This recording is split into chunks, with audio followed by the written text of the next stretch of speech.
I hope everyone enjoyed their Christmas. Back to work. It's lunchtime. So you know what that means for me and yourself. The day is almost over with. Let's check on the update to the Rob Reiner. Sadly, was allegedly unalived by his own son, Nick Reiner. Sad situation right before the holidays. Let's see what they're talking about. A documentary for Fox Network on Nick Reiner's case. And got to tell you, this schizophrenia diagnosis, by the way, he didn't just develop schizophrenia. He has had schizophrenia for years, we're told. And the diagnosis of that. I'm not buying it. So he done had schizophrenia for all these years. As old as he is, he just blanks out and takes out his own mother and father. I'm not buying it. Is going to be so important in this case. And part of it has to do with the way the mental health system works. So somebody who has schizophrenia often self-medicates, and Nick clearly did that, from heroin to cocaine to various stimulants, all sorts of things. So they saying he's self-medicating. Heroin, I mean, these are all hard drugs that he was using.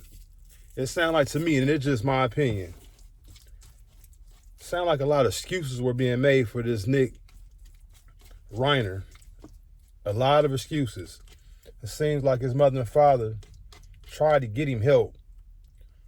And with all that money that they got, instead of just saying he had a drug problem, they labeled it as schizophrenia.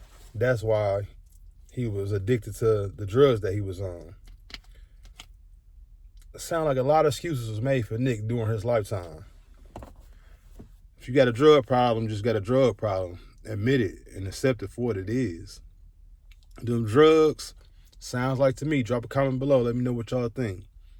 Was he using heroin? The money ran low. He wanted to get high. He needed his fix. Mother and father like, we done gave. You done stole, you done took. We're not giving you no more money for you to get high. It sounds like Nick flipped out. What happens is that somebody gets diagnosed with schizophrenia, but they self-medicate and they become a drug addict. And then in these rehab facilities, and he went to 18 of them, what they end up doing is they end up treating the addiction. He went to 18 different rehabs. We got to think, come on now. 18 different rehabs. His father and mother was spending that money trying to get him the best help. But 18 facilities? It sounded like Nick wasn't cooperating. I mean, maybe one, maybe two, maybe three of the facilities are not right. Maybe 2 to 3. We'll find you another facility. But 18? Come on, bro. Your parents was giving you an excuse after excuse after excuse, and they kept getting you help, more and more help. 18 different facilities. And he still fucked up and did the unthinkable. Addiction to the drugs and not dealing with, ignoring, or not even understanding the underlying schizophrenia, the underlying mental illness. So the person gets clean, goes out, has the underlying disease untreated, and then they go back to their old habits to self-medicate. That's when it becomes this revolving door. And that's what happened to Nick Reiner. He was treated for addiction over and over and over. But the schizophrenia largely went untreated. And when it did get treated, what happens is that there's a whole community that is dealing with the way doctors treat mental illness like schizophrenia. So what they do is they'll give you a drugs, and those drugs have side effects. And then if they end up in rehab or with another doctor, or even with the same doctor that prescribed the drugs, they will look at the side effects not as a side effect to the drugs, but something organic to the schizophrenia. So they're looking at a side effect saying this is connected to their problem with schizophrenia, and not realizing it's really related to the medication. And it becomes this snowball that gets...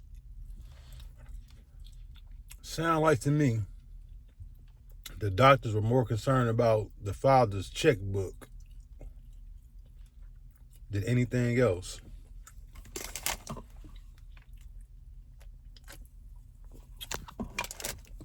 The young man had a clear drug problem. And I don't think the father, Rod Reiner, wants to accept the fact that he was so successful, his wife, very successful, and then they got a son that's addicted to heroin. Sometimes us as parents, we don't want to accept the fact of the things that our children may be doing. And that ultimately costs Rob Reiner and his wife both their lives. Because they don't want to accept the fact that they raised their boy right, on the right path. They gave him everything in life that he possibly would need and could want. And he still did not turn out the way how they expected. They never thought he would have had such of a horrible drug addiction. And that drug addiction ended up making him take his own parents' life. Use this story as an example. Kids, leave the drugs alone, man. If you're going through problems in life, drugs will not make the situation any easier. It just will compound it and make it worse. It will make the situation worse, not better. Leave the drugs alone. Rest in peace to Rob and his wife. Hit that like button, hit that subscribe button. I will be back with more updates on this case. Sad situation for the Nick kid, man. Sad situation. Because best believe he's sober right about now. He's very sober. He probably constantly thinking like, damn, I done took my parents off this earth. Now he really has no one to be there for him. Because his support system, he killed them. Sad situation. Jamie the One TV. Peace.